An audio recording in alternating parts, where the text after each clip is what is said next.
গগৈ যোৰহাটৰ গৌৰৱ গৌৰৱ গগৈ বলিষ্ঠ কণ্ঠ গৌৰৱ গগৈ আমাৰ ভৱিষ্যত গৌৰৱ গগৈ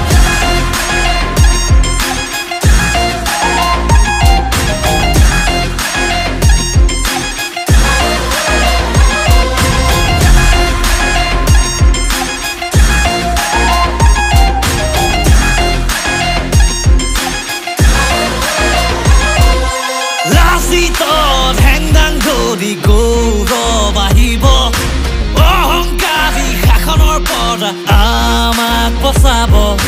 গৌৰৱৰ লক্ষ্য হৈছে আমাৰ সংস্থাপন দিয়া নাই নিদিয়া মিছা বচন অসমৰ গৌৰৱ গৌৰৱ গগৈ যোৰহাটৰ গৌৰৱ গৌৰৱ গগৈ বলিষ্ঠ কণ্ঠ গৌৰৱ গগৈ আমাৰ ভৱিষ্যত গৌৰৱ গগৈ